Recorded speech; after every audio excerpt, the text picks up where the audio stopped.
Hey, what's going on? So tonight, as promised, we are going to talk about face refinement, and there are a few concepts that I want to tackle before getting into how to use refinement within DaVinci. So let's talk about makeup. So when you're doing film, you can use makeup to transform. Let's say you want to do a Hulk, or you want to do a zombie, or whatever the case is. You will use the makeup to transform. If you do more of a beauty shot, you will use the makeup to enhance, basically, to enhance the feature that are already there. And it's important to understand that concept of enhancement, because that's what face refinement is. So in other words, you can see it as like a digital makeup toolbox. Let's put it this way. Since we want to stay within the natural but enhance, it has to be really subtle. You cannot really go, all the way with certain things, because otherwise the face won't look natural. So it's really important to get that concept, because otherwise you will easily do it too much and get something that is ultimately not natural. So let's get into it. Today we are going to use a footage of Bryn, which is an athlete that I shot recently during a workout video. And basically she's also very beautiful, very young. So she has almost like a perfect skin, but nothing is nearly perfect. So even though she is amazingly beautiful and she has a beautiful skin, there are ways to improve the skin, and that's how we're gonna use a face refinement of DaVinci Resolve. So just a little thing, make sure you follow her. She's amazing. And if you need some workout motivation, then you will probably get it from her. We could see here a couple of things on the forehead, which is not a big deal, but we could make it better. We could also see a few eye bags. Maybe she was a little tired, and and the rest is pretty great. But let's build on that natural beauty, basically. So face refinement, I'm not sure if it's available in the free version of DaVinci. So this might motivate you to get the studio version if you don't have it in the free version, but let me show you how it works, basically. So you will go to your, here, I already use DaVinci white gamut as the color space. And, I did minimum, move the lift, move the gamma. What we're gonna do is that we are going to click on Open Effects. And here you can search for face. So here you see face refinement, and we're gonna drag that onto the node, right? So far nothing happened, but we will click on Analyze, and the DaVinci Resolve should analyze the face, locate the eyes, the lips, everything. So let's see if, most of the time it does a great job. So let's see what it does here with this footage. All right, so as you can see, it's working well, it's great. It's tracking the eyes, the nose, the lips. So as you can see, if I move this, it's kind of freaky, but it tracked the face, basically. Let's turn off the mask. So one of the things that we see here is something that is called beauty. First thing that you have smoothing, beauty, advanced beauty, automatic.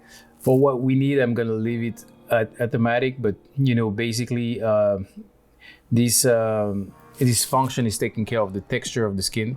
So you can basically smooth the skin by using that. So for example, here, if I put that, it's completely smooth.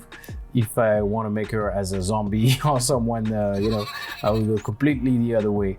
So here, the goal is to smooth her skin, but not too much. Because remember, if I go like this, then chances are that she doesn't look natural anymore. She looks like a doll. So we're gonna go a little bit, but like I said, it's always, just like that. Let's stay in the natural, but let's enhance a little bit. After the texture, you have another thing here that is called color grading. So same thing, if I go crazy, like you see the contrast, remove the contrast. You have the mid-tones, you can change that. You have the color boost, this like that, if you want to turn it into Hulk or an avatar. The tint, oh, that's Hulk right there. Desaturate shadow, shadow removal. So that's basically, we'll get into that. So first thing that I want to do basically, it's taking care of an eye basically.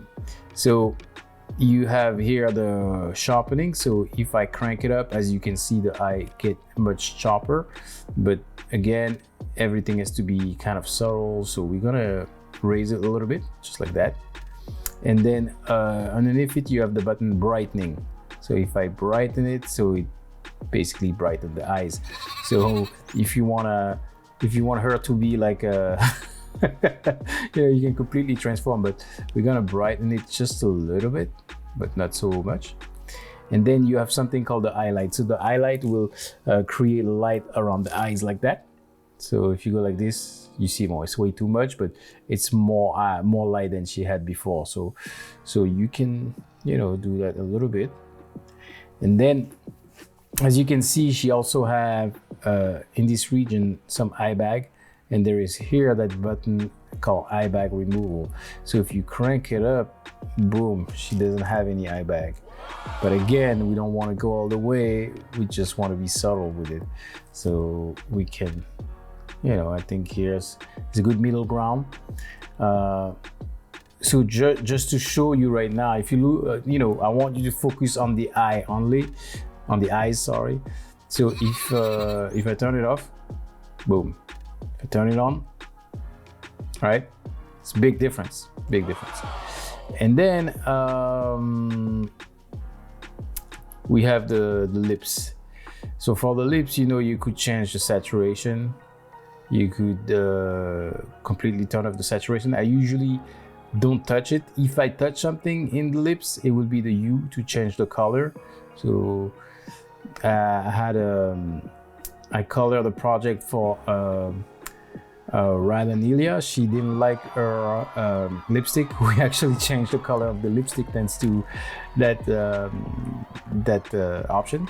So here she's working out, so I'm not really think I'm gonna mess with the color, so I'm just gonna leave it as is. But I just wanted to show you purple lip smooth, and you have the blush. So the blush, so that's why I was telling you need to kind of understand makeup to understand face refinement. So blush is is in this area, and if I crank the saturation, as you can see, resolve, notice the blush as well.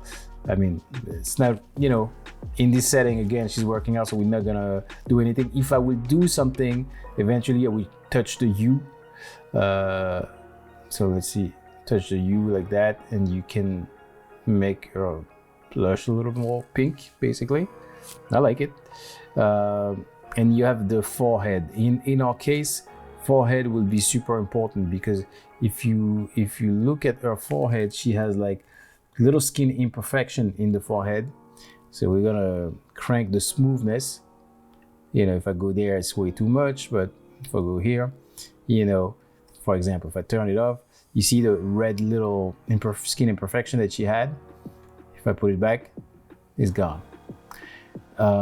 Same thing for the cheek. You can boost the saturation or not, but I would say, here I would just change the hue. Like the chin, something, saturation. So you see, it says the chins, but it also almost touched the lips, so I wouldn't mess with that too much. And here, let's come back to the beginning where we had like contrast. So let's see if we crank the contrast a little more.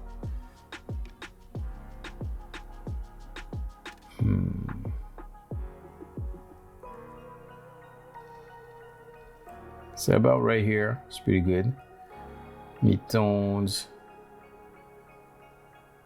Ooh.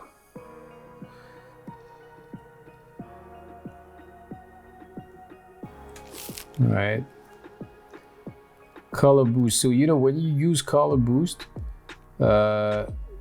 you might want to desaturate the shadow after to kind of compensate, because color boost is going to introduce some color that you might want to desaturate into the shadow area. I like it like that. So for example, like, and shine removal. So let's say you here she's shiny, and it's especially good when you have somebody that is sweating, basically, or when you have a harsh light, etc. But here, if you remove the shine, it makes your face a little flatter. So I'm gonna keep the shine, not so much. Remember, everything is subtle when you do that, because you want to stay within the natural. And here, I think we did a pretty good job. When we started, we felt like she didn't need anything, and this was already perfect. And when you look at what we did, boom, and that's her, but it's her even better than her. One day I remember my ex asked me, "Honey, do you think I look better with makeup or without makeup?" And tricky question. And at the time, coming out straight of France, I was just like,